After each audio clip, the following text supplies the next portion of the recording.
Hey everyone, it's Lucy from KBeautyHobby.com. Welcome to my channel where I do lots of reviews for different DIY at-home manicures. Today I'm going to try a new to me brand. I bought this with my own money. This is not sponsored, but as always, all the opinions are very honest. I think it's pronounced Luxxi. That's how I'm going to pronounce it. If that's wrong, please correct me. This is Luxxi Instant Acrylic Press-On Nails. I bought these at TJ Maxx. If I find them somewhere online, I'll put everything in the description box, as well as all the links for any of the tools that I'll be using. Lucky us, they actually include both the tabs and the glue, the baggie with extra sizes, and the display sizes that we saw. I start every manicure with nail prep. There's not a lot of nail prep I have to do today because I very recently did a manicure and prepped for it by washing my hands. Of course, I re-washed them this time, but I already did a lot of the cuticle work just a couple days ago. Unfortunately, that manicure did not last, and if you missed that video, this was for Ahora's new press-on gel nails. They didn't even last 24 hours, but I show a full tutorial and show a wear test and what happened exactly to them in my previous video, so check that out if you're interested. Even though my prep is pretty new, I still go ahead and use this metal cuticle pusher to push back any of the cuticle. You can see a little bit of the loose sort of skin hairs coming off. I like this one with a pointy end to very gently work off any buildup here, and then anything not picked up by the tool, anything that got loosened, will wipe off with a prep pad at the end as well. If you have super oily nails, you may consider using a dehydrator. Some people use acetone to get all of the nail oils off. I have dry nails, and this is not because of my manicures, it's because that's how my nails are. So I don't usually do those things. If you want to, you can. Another lesser known trick that is more gentle than acetone is soaking your nails in strong black tea, because the tannins in the tea can help cut down on that grease. However, I'm not sure how effective that will be because generally you don't want to soak your hands in any liquids before you do a manicure because you don't want your nail beds to be waterlogged. If you do try the black tea method and it works for you, please let us know in the comments because I'm very curious if that actually works for people, but I've seen that advice a few times over the years. Before degreasing the nails, I'm going to go ahead and size them. I've never used this brand, so I'm going to have to do my full sizing routine. If you do use the same brand over and over, I recommend adding a note to your phone or having a piece of paper and just write down the sizes that you use. Luxxi includes the size toward the tip of the nail on the back. The free edge is going to be the squared off one, the rounded one is the cuticle side, and at the free edge there's a tiny embossed number. This one is 4. It's not visual impairment friendly at all, but hopefully you can make it out or use a magnifying glass. The way I assess press-ons is picking one that I think might work, putting it on my fingernail without any adhesive, and then applying pressure as if I am actually gluing it on to see how it spreads and whether or not it's going to push into the side skin here. If it pushes hard into the sides, it is going to be too wide. If it lies down nicely and assumes the shape of my nail and I still see a lot of the side of my natural nail, then it's too small. This one feels like it's the right size. However, I immediately already have a concern about this brand for my specific hands. These nails are fairly curved and my nail beds are a lot flatter than that. Normally that's not an issue if the press-on is flexible, but these ones are not very flexible. They are rigid. I'm applying some pressure here to see if they would straighten out, and they're not. I don't want to put too much force behind this and crack it, but this makes me slightly concerned for how they will wear, because without putting pressure on, you can see a huge gap between my nail bed and this press-on. With some pressure, the gap disappears, but I do feel the shape of this press-on fighting against the natural shape of my nail. We will be using a hybrid method which should help with this. I'll explain a little bit how in a minute. For now, I'm going to proceed with sizing the rest of the fingernails and arranging the nails in the order of application. That way they're ready to go. I went through the process of sizing, arranged everything in the order of application off screen here, a little bit on screen, you can see them right here. The brand only gives you one prep pad, which is slightly unusual. But these are simply alcohol pads. You can replace them with any of the Curad pads or anything similar, or a cotton pad soaked in rubbing alcohol. The purpose of this step is simply to remove any remaining oils or any of that little cuticle dust that we knocked loose. If your nails are very long, you may consider trimming them. That's personal preference, but I like to have my natural nails as short as possible when doing press-ons because I don't like to see that second layer under the press-ons of the natural nail. To me, it looks a little bit messy, but if you want to preserve the length, you can definitely leave your nails as is. What we're going to do today is a hybrid application method, and it is honestly the only method that I use now to do press-ons ever since discovering it, because it lasts so well. Although I do have to say that that also depends on the quality of the tabs and the glue. At the heart of the hybrid method is simply applying the sticky tab. We will pick one that closely mimics the size of the natural nail, but doesn't have to be super exact. Slightly smaller than the natural nail is fine, slightly bigger is not. You don't want any of that adhesive stuff hanging off the sides. We're going to line it up to the best of our ability, close to the cuticle, but not exactly touching the cuticle. You want to leave a little bit of the space there for the press-on to kind of fall in between the skin and this tab. The tab will spread very slightly when we apply pressure. So we're going to do that here and then apply a tiny bit of glue on top and then the press-on. And that's what makes it a hybrid. If you don't want to do the hybrid method, you can go ahead and do just the sticky tabs or just the glue. No matter how good the glue is, the hybrid method still, to me, feels so much more secure. You can apply all the sticky tabs at once, but I wouldn't peel this protective layer off right away off of all of them. You don't want anything random sticking to them. Or you can do one nail at a time. I do suggest doing one nail at a time for the glue part, but for the sticky tabs, you could do them all at once and then just take off this protective part as you need. It is a lot easier to take off the tab by pulling from the side out versus from this tip. I don't know why, but it's just so much easier to do it, because if you pull from the very tip, sometimes the tab tries to come off the nail. Once that's off, we'll go ahead and take our glue. I am going to be using this Beauty Secrets nail glue. It is my favorite glue. It is inexpensive. We're talking under $10 if you can get it at Sally Beauty. You can find it on Amazon as well, but I think those are resellers mostly, and it is more expensive there. But I think Amazon is better than nothing if there's not a Sally's Beauty near you. But if there is, check them out. They sold it to me without having a Sally's membership card. I don't know, maybe the rules changed now, but you used to have their little like annual membership to shop there, but you don't anymore. We're just going to do one dot. That's all you need, one drop. The glue spreads a lot on these adhesive tabs, and if you do more than that, if you do as much glue as you would need with glue only application method, you're going to end up with a mess. I like to let it go for about 20 seconds, maybe 15 seconds, just so it's a little bit less runny, a little bit more tacky before doing my press-on nail. There are other things you can do to give yourself a longer lasting manicure. I tend to not do them. One of those things is rough up your natural nail with a little buffer to give it a little more texture. Mine are already ridged and textured. Another thing you can do is rough up the underside of the press-on a little bit. Some people use acetone to do that. Some people use a little nail drill thing. What are they called? I can't remember, but the little manicure machine with different bits. You can do that. I don't do any of that. The beauty of press-ons for me is that they are quick.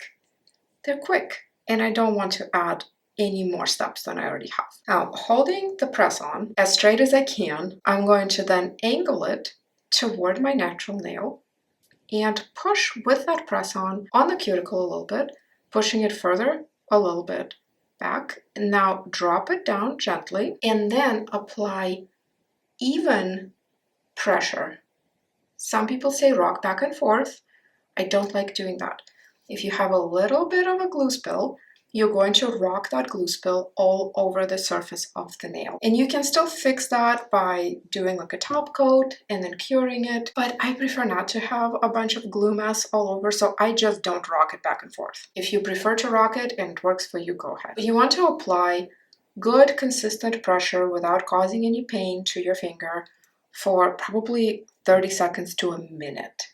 And just really make sure that that glue took. Once that's done, we move on to the next fingernail. Let's do one more finger together. I prefer to go from the pinky to the thumb, but you can do any order, whatever works for you. They include 2 of these sheets, so there should be enough sticky tabs for a couple manicures, but whether the actual press-ons last through 2 manicures to be reusable, I don't know. Probably not. For sizing, I like to lay this over the finger and just look if it's too wide. This is definitely too wide and too long. And then this one's a little bit smaller than my thumb.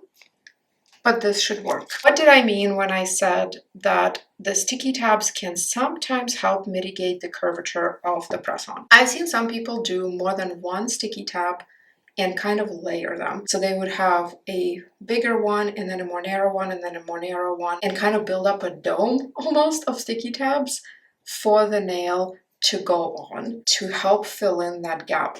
I don't want to do that. In my opinion, if the nail brand is not fitting your nail shape, no matter how cool the designs are, just go look for a different brand. There are so many, and there will be something that fits your nail better than another brand. So why suffer and why spend all this time and effort if there's probably something that is going to work better straight out of the package? On my thumb, because it's a bigger surface, instead of doing a dot, I am doing a line of glue. And then I'm going to put just a little bit of extra glue right at the tip here, that there's no sticker coverage here, but I still want good adhesion there. So I'll put a little extra glue right there. And hopefully that's enough. Again, we're going to wait just a few seconds for it to get a little bit more tacky, and then we'll do our thumb. The only time the hybrid method did not last very well for me was with a brand, Hello Love. I used their brand of nail stickers and their brand of glue, and they just came off for me sooner than I would have liked.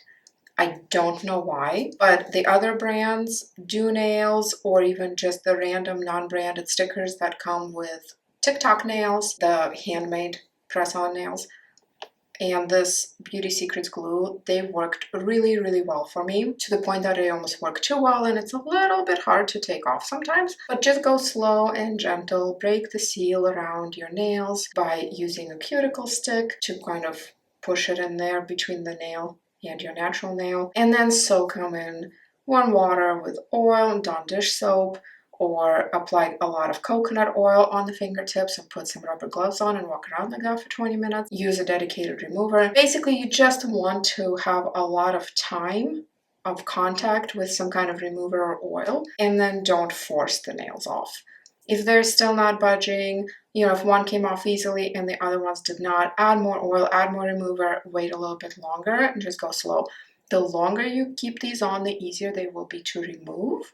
So if you want the nails for just one night, just one special occasion, maybe don't do the hybrid method. Do just the sticky tabs or do just the glue. You'll have an easier time removing. Here is the almost final look. That's after the sticky tabs and the glue. And the only thing left to do is to fix some of these little imperfections left behind by the manufacturing process. I cannot stand these little tabs. It is very common for brands to leave them behind, and I wish there was just a better way. And I think there is a better way, because some brands like Do Nails do not have prominent tabs like this, so do better, brands. I cannot stand these. The way to fix that is to take a nail file. I'm going to just use this little one that was included. It is very flimsy. It's paper basically with a little bit of texture, but it will work for this. And you want to try and file off just the tab. And this is where it can get a little bit tricky. Depending on your hand positioning, if you're not careful, you could accidentally nick one of your other nails and create a scratch. Be careful. These nails, because of how curved they are actually fairly difficult to fix, because it's hard to get in here with this file. It's easy if the nails are more or less flat. I'm trying my best, but what would really help here would be a round file, something that is like a tube shape and could go in this curve, but that's not happening. I have to settle for simply making them invisible from this angle, but I think we will still be able to see them looking at the nails this way, and I don't love that. But I don't want to file so much that I alter the shape of the nails or damage the finish. I'm going to leave it how it is because of that. Overall, I don't hate these, but I also don't love them. A lot will depend on how they wear. All right, let's talk about how they wore. This is not even 24 hours in, and you can see the chip at the end right there. I could not stand it. I was afraid of it getting worse.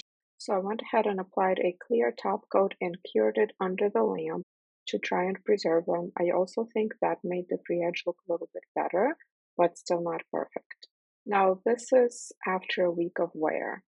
I ended up having to cap all of the nails and they all still were chipping. To be fair, these came off earlier than they otherwise would have because I spent a long time painting a fence. I painted it wearing gloves. It took me a long time. Everything got really hot and humid inside the gloves, sweaty, etc. A lot of the nails were loose when I was done. But that doesn't explain the chipping because the chipping happened way before that, and I actually had to cap all of the free edges with clear gel and they still chipped. To me, the longevity is just not there. Good news, these came off pretty easily in my hot after fence painting bath. I did not have to do any sort of soaking removal. This is what the backs look like, and that's what they look like on all the nails after the hybrid method. So if you're considering reusing them after doing a hybrid application method, you will need to find a way to remove that adhesive backing remnant and whatever is left over from the glue before you're using any of the brands. Another thing that bugs me about these is how thick the free edge is. My camera is having a really hard time focusing on it because of the light color, I think. But you can see what I'm talking about here. See how thick that is? That is so, so thick.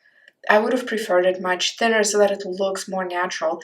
I understand that press-ons are not the same as a salon manicure, but some of them look very, very close. And you can really get away with it looking like your own nails if they're well made. These ones, between the tabs that are difficult to remove, the curvature that doesn't want to straighten out to fit my nail beds, and these very thick free edges, especially on the thumbs, I don't think I'm fooling anyone unless we're looking only at this angle like that. To be fair, I only paid $9 for these, and these are definitely by far not the worst press-on nails I've ever tried. They do look nice. I like the color, I like the finish.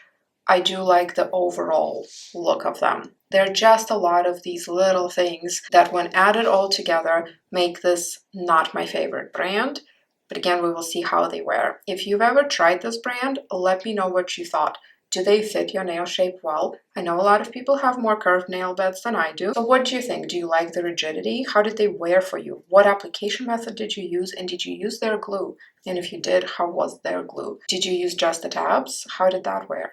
I'd love to know. Thank you so much for joining me today. I hope this video was useful. You can find me on Instagram at kbeautyhobbit, my blog kbeautyhobbit.com, and my private Facebook group Korean Beauty Fanatics, where we discuss all things Asian beauty. Hope to see you in my next video, and until then, have a wonderful week. Bye bye.